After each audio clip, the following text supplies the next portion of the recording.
Mic check 1 2. It's the Y2K collector, and I recently made a video talking about some of the sharp declines that I've seen in some retro games. Not all retro games, but definitely we've seen a sharp decline in retro games. And I wanted to just basically go through about 5 games. There are definitely more that I could showcase here, but these were just 5 that just were really just came off the top of my head, and these were the ones that kind of inspired me to make the video. And I'm going to show a wide range, right? So some of these games we saw declines over the last 6 months. Some of them we've seen the decline happen over the last year. And then some of them we've seen the decline happen over the last maybe 2 to 3 years. So I'll start off with Street Fighter Alpha 3. Street Fighter Alpha 3 was a game that I had picked up from GameStop during a buy two get one over the summer, I believe. And this was about a $45 game, a $40 to $45 game.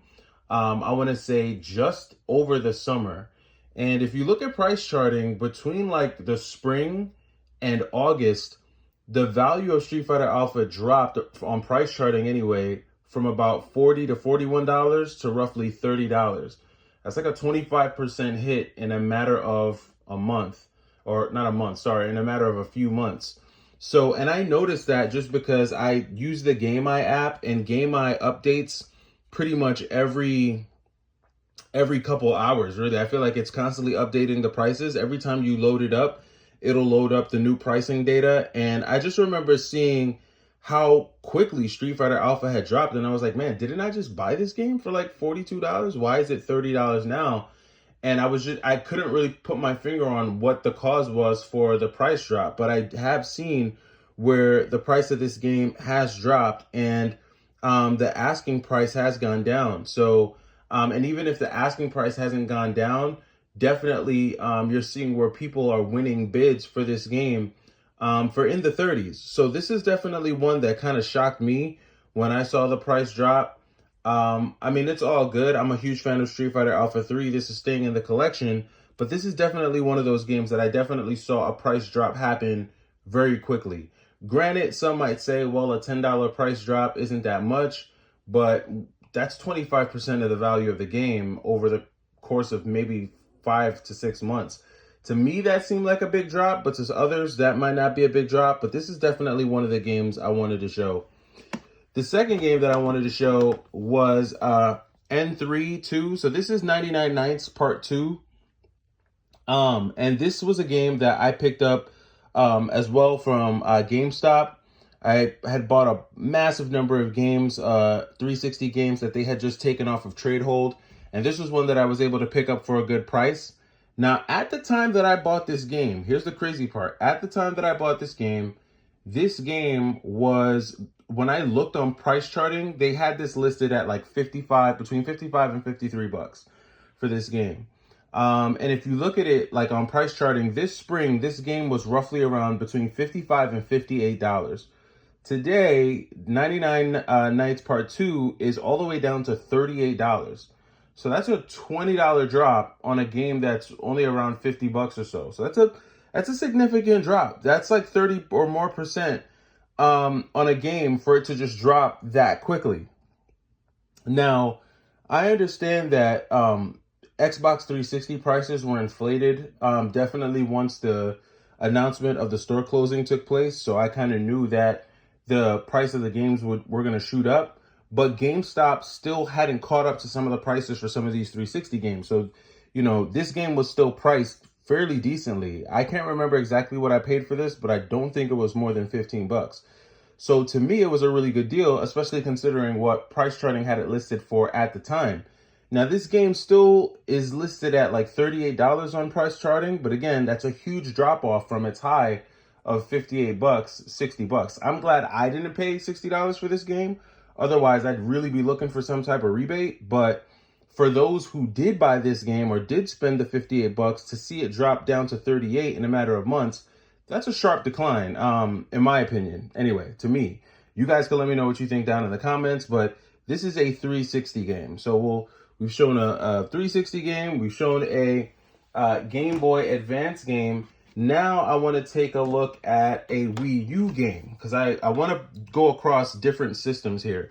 So now we have Xenoblade Chronicles X. Now this decline happened over more than just a few months. I want to say that this game dropped in value over like the course of a year, because I want to say last year around March, this game was going for between 75 and 80 bucks. This was a heavy hitting game. And even coming into 2024, this was like a $50 game or so. Xenoblade Chronicles X has slipped into the 38, 35, 40-ish price range. And that's a huge drop from its highs. That's a more than 50% drop from where it was just a year ago. Now, I get it. There were a lot of copies that I saw of this game floating around different GameStops. So if you were able to pick this up on like a buy two, get one, there's still a lot of copies out there. This game isn't super rare or anything. It is one of the better like action RPG games on the Wii U. It's one of the reasons why I have it. But still, that's a significant drop. If you are a person who paid 75 to 80 bucks for this last year in March, to see it now at 38 bucks, that's a huge drop from off from its high. So again, you're not going to see this happen with every Wii U game, but with certain games, we're definitely seeing a drop off. So that's a Wii U game that's taken a massive, massive hit. We got another game here. Gonna change it up now. So we're gonna look at a Switch game. So I remember when I picked up my copy of Furi. Now, this drop happened over the course of a couple of years. We've seen some Switch games that were really expensive in like 2019, 2020, 2021. We saw a lot of those games take some major dips over the last couple months, and Furi's not the only one. I remember when Ape Out, for those of you who know about Ape Out, I remember when Ape Out was considered a very like highly sought after game, super expensive, and then they did like a general mass release of Ape Out. There was a release that Special Reserve did for numbered copies, but those lost their significance because there was a general release that you could have picked up at Best Buy of Ape Out. So that kind of just killed any like real rarity or scarcity for the game. The supply more than met the demand, and so that game just lost a ton of value. It was definitely worth over $100. It's a game that dropped in value. And there's a number of Switch games that have followed suit. I can make a whole video about that, but I just want to show the diversity. I'm showing you like Game Boy Advance games, Xbox games, Wii U games, and now we're looking at a Switch game. Furi was a game that was definitely in the $80 range, 80-ish dollar range. I want to say probably back in 2022-ish, 2021, 2022. But Furi has definitely seen like a steady decline. It's definitely seen a steady drop off. It's a great game. Like this is one of my favorite Switch games. I know I have this copy sealed, but I downloaded the game and I play it a ton. I think I have it on PlayStation 4. I'm not sure.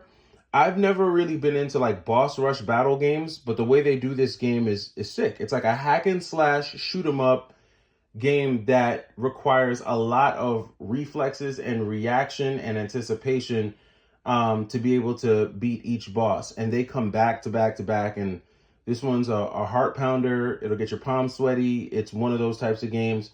But this was a game that was valued pretty high, and then it's dropped off. And now I'm going to say it's in like the 45, 50 range. So Furi is one. So if you've ever wanted to try this game, I would say now would be a good time to pick it up because it definitely has come down off of its highs. All right, and then now I'm going to show you one of the biggest drop-offs. Now, this has occurred over the course of a couple years, but this is probably one of the biggest drop-offs in my collection, and that is Drakengard 2. Now, Drakengard 2, I want to say back in 2021, this was easily a $200 game.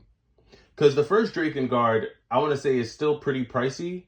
And both are more rare titles on the PS2. Really good titles, action RPG type games. I'm a fan of them. I've played both some like years ago. I want to say I started playing this one back in 2020. Same thing with the first Drakengard. It's been a while since I picked either of these up. But I remember this game at one point was going for $200.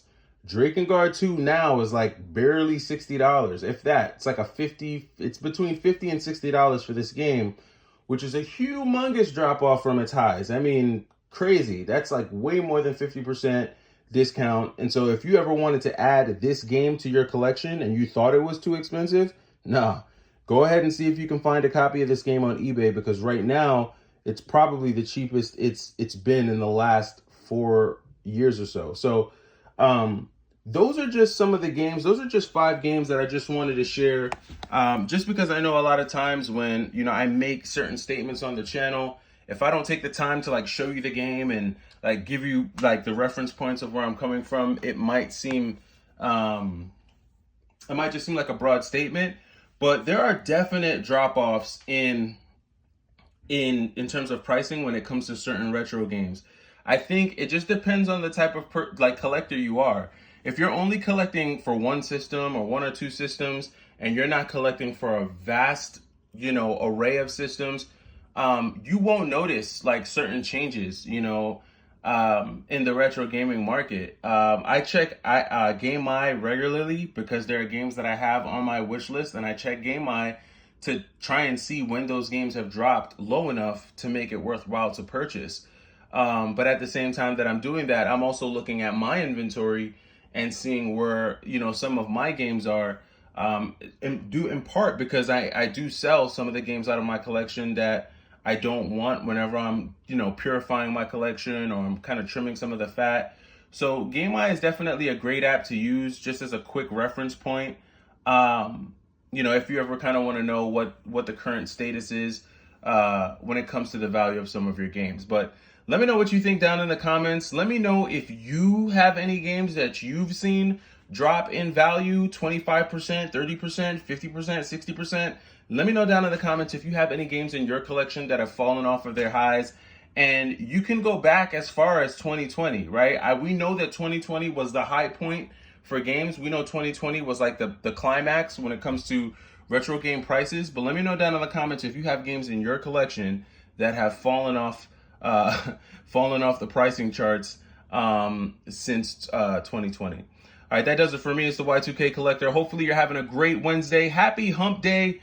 Oh man, I am excited about this trade show that I'm getting ready for. Man, it is going to be a fun time. I've got a lot of good stuff. Whoever shows up to that, got a lot of good stuff for you. So it'll be a fun time. But until then, I'll catch you in the next video. Take it easy.